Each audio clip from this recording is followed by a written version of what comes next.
तो पिछले पार्ट में हाओ चेन शायर को उसके घर पर छोड़ने गया था और इसके तुरंत बाद वह वापस आ जाता है। इसके बाद हाओ चेन प्रैक्टिस करना शुरू कर देता है, जिसके दौरान उसे फील होने लगता है कि उसकी स्पिरिचुअल पावर अब लिक्विफाई होने वाली है। इसलिए हाओ चेन अब फिर से अपनी पूरी कोशिश करने लगता है, क्योंकि अपनी स्पिरिचुअल पावर को लिक्विफाई करने के बाद वह लेवल 5 में चला जाएगा। अब हाओ चेन ऐसे ही धीरे धीरे मोमेंटम को गेन करने लगता है, जिसकी वजह से इसकी स्पिरिचुअल पावर इसके होली स्पिरिट फर्नेस में इकट्ठा होने लगती है। और इस बात से हाओ चेन बहुत ही खुश होता है, क्योंकि यह सिचुएशन उसके पावर को इवॉल्व करने के लिए बहुत ही अच्छा चांस था। अब ऐसे ही कुछ देर कोशिश करने के बाद इसका पहला इवोल्यूशन कंप्लीट हो जाता है, जिसे देख हाओ चेन को बहुत ज्यादा खुशी होती है, क्योंकि लिंगलोंग के इवॉल्व होने से उसमें ब्रीड की एबिलिटी भी आ गई थी, जो कि स्पिरिचुअल पावर को डायरेक्टली लिक्विड में कंप्रेस कर सकता है। इसके बाद हाओ चेन अपने स्पिरिचुअल पावर को लिक्विड में चेंज करने की कोशिश करता है,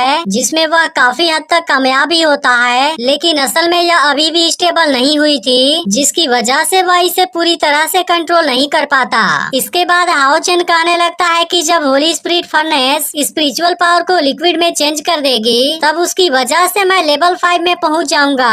और इसके बाद हम देखते हैं कि हाओ चेन ऐसा करने की बार बार कोशिश कर रहा था। वहीं दूसरी ओर हम देखते हैं कि कंपटीशन में तीसरा राउंड भी शुरू हो चुका है, जहां पर एक एल्डर बताता है कि 2 दिन के कंपटीशन के बाद अब इस साल के असैसिन शॉप में केवल 12 लोग बचे हुए हैं, जिसमें से अब केवल 10 लोग ही आगे के लिए क्वालिफाई होंगे। इसके बाद एल्डर इन सभी से बताता है कि तुम सभी एक साथ में कम्पीट करोगे और इसके दौरान तुम अपने किसी भी पावर और टेक्निक का यूज कर सकते हो। अब उसकी यह बात सुनकर सभी इस कंपटीशन के लिए तैयार हो जाते हैं। फिर इनको बताया जाता है कि बचे हुए 10 player directly demon hunting group में जाएंगे, जबकि इनमें से 2 प्लेयर एलिमिनेट हो जाएंगे। इसके अलावा इस बार का कंपटीशन सिस्टम भी अच्छा है। अब इसकी बात सुनकर सभी सोचने लगते हैं कि डायरेक्टली टॉप 10 में जाना पॉसिबल नहीं होगा क्या, लेकिन अब हम देखते हैं कि सभी एक दूसरे को हराने के बारे में सोचने लगते हैं। इसके बाद एल्डर सभी से बताता है कि मैं 10 तक काउंट करूंगा और उसके बाद यह गेम शुरू हो जाएगा। इसके बाद एल्डर जैसे ही काउंटिंग को शुरू करता है, सभी लोग तुरंत एरिना के बने हुए जगह में छुप जाते हैं, क्योंकि कोई भी इस गेम के अंदर एलिमिनेट नहीं होना चाहता था। इसके बाद हम देखते हैं कि एल्डर अभी काउंटिंग को कर रहा होता है, लेकिन इसी वक्त शायर भी इसमें पार्टिसिपेट करने आ जाती है, जिसे देख एक लड़का कहता है कि रूल के बारे में पता होते हुए भी आखिर वह इतनी बड़ी गलती कैसे करने जा रही है। लेकिन हम देखते हैं कि शायर के चेहरे पर बिल्कुल भी डर नहीं था और वह सीधे एरिना की ओर आने लगती है। अब उसे देखते ही सभी जान जाते हैं कि वह लड़की अंधी है और कहने लगता है कि हमने तो इसे गेम में इसके पहले नहीं देखा था और इसी की वजह से किसी को भी इसके पावर के बारे में कोई भी अंदाजा नहीं होता है। अब काउंटिंग के कंप्लीट होते ही शायर बिल्कुल बीच में आकर खड़ी हो जाती है, जिसके बाद एल्डर इस गेम को शुरू कर देता है। लेकिन अब इस बात से सभी लोग बहुत ही ज्यादा हैरान हो गए थे और कहने लगते हैं कि यह लड़की तो अंधी है, लेकिन इसके बाद भी वह सबके सामने खुले में आ गई। इसके बाद सभी सोचने लगते हैं कि इस अंधी लड़की के पास में कौन सी पावर होगी, लेकिन किसी के पास भी इस बात का कोई जवाब नहीं होता।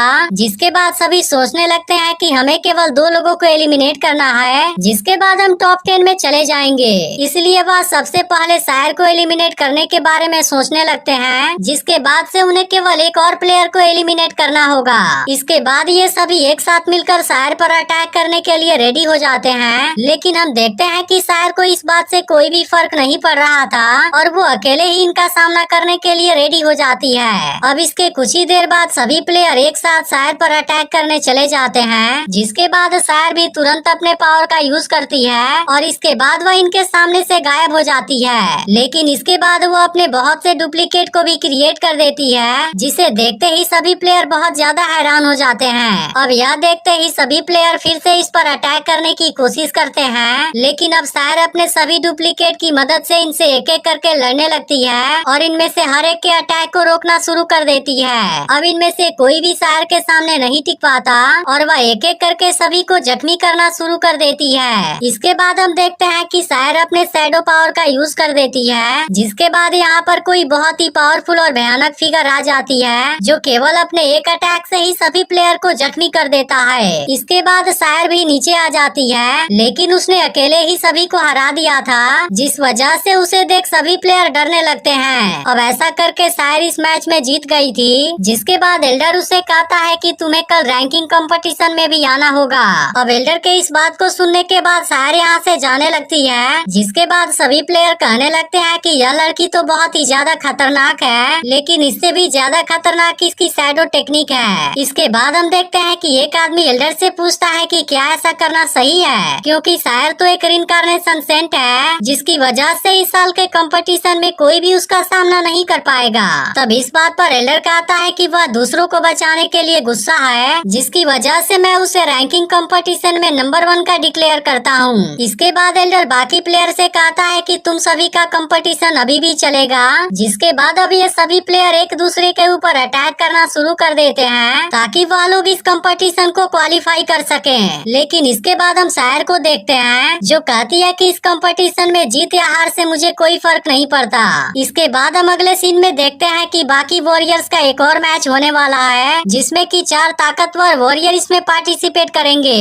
अब यह देख ये हुआ भी हैरान होता है, क्योंकि इस साल का यह कंपटीशन बहुत ही ज्यादा टफ हो गया है, जिसकी वजह से उसे हाओ चेन के बारे में चिंता हो रही थी। इसके बाद हम देखते हैं कि लेवल 4 वाला एक वॉरियर एरिना में जाता है, जिसे कि लेवल 5 वाले एक वॉरियर के साथ में कम्पीट करना था। इसके बाद इनके बीच का मैच शुरू हो जाता है, जिसके बाद लेवल 4 वाला वॉरियर सबसे पहले अटैक करता है, लेकिन असल में लेवल 5 वाला वॉरियर बहुत ही ज्यादा ताकतवर था और अपने केवल एक ही अटैक से सामने वाले अटैक को डिस्ट्रॉय कर देता है, जिसके दौरान सामने वाला वॉरियर जख्मी होने से थोड़ा थोड़ा बचता है। इसके बाद लेवल 5 वाला वॉरियर फिर से एक अटैक करता है, जिसे देखते ही सामने वाला वॉरियर बहुत ज्यादा डर जाता है। अब यह देखते ही लेवल 5 वाला वॉरियर अपने अटैक को खुद ही रोक लेता है, जिसकी वजह से लेवल 4 वाला वॉरियर जख्मी होने से बच जाता है। अब इस बात से उसे समझ आ गया था कि वह इसका सामना नहीं कर पाएगा, जिसकी वजह से वह तुरंत ही इसके सामने अपनी हार मान लेता है। इसके बाद लेवल 4 वाला वॉरियर अपनी एक छोटी सी पावर दिखाता है, जिसे देख हाओ चेन बहुत ही ज्यादा परेशान हो जाता है और सोचने लगता है कि यह तो बहुत ही ज्यादा ताकतवर है, इसलिए अगर उससे मेरा सामना हुआ फिर मैं क्या करूँगा। इसके बाद इस लेवल 5 वाले वॉरियर को विनर अनाउंस कर दिया जाता है, जिसकी वजह से सभी लोग उसके लिए तालियां बजाने लगते हैं। इसके बाद एल्डर आपस में बात करने लगते हैं कि इस बार का लेवल 5 वाला वॉरियर तो बहुत ही ज्यादा ताकतवर है और इस बात से वह लोग बहुत ज्यादा खुश भी होते हैं। लेकिन तभी हमें यहाँ पर एक दूसरे लेवल 5 वाले वॉरियर को भी देखते हैं, जो कहता है कि लेवल 4 और लेवल 5 के मुकाबले में तो लेवल 4 वाला वॉरियर तो एक भी अटैक नहीं रोक पाया। तभी ये हुआ हाओ चेन से कहने लगता है कि तुम अभी केवल लेवल 4 वाले वॉरियर हो, जिसकी वजह से तुम्हें मैच के दौरान बहुत ही केयरफुल रहना होगा। लेकिन तभी इसी वक्त हाओ चेन का मैच भी अनाउंस हो जाता है, जिसका मुकाबला एक लेवल 5 वाले वॉरियर से होने वाला था।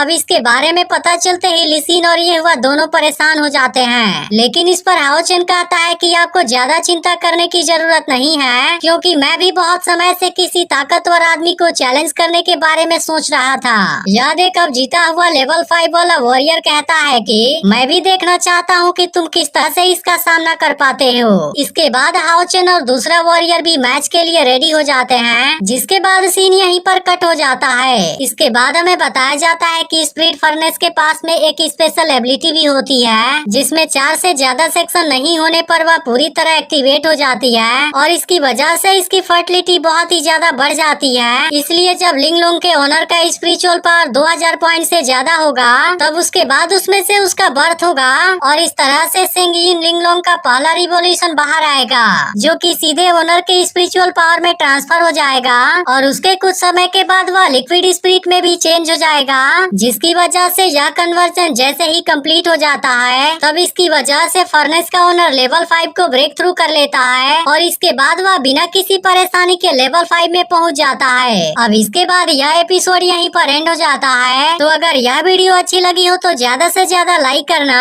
और अगर आपने इसके पिछले पार्ट को मिस कर दिया हो तो लेफ्ट वाली वीडियो भी जरूर देख लेना।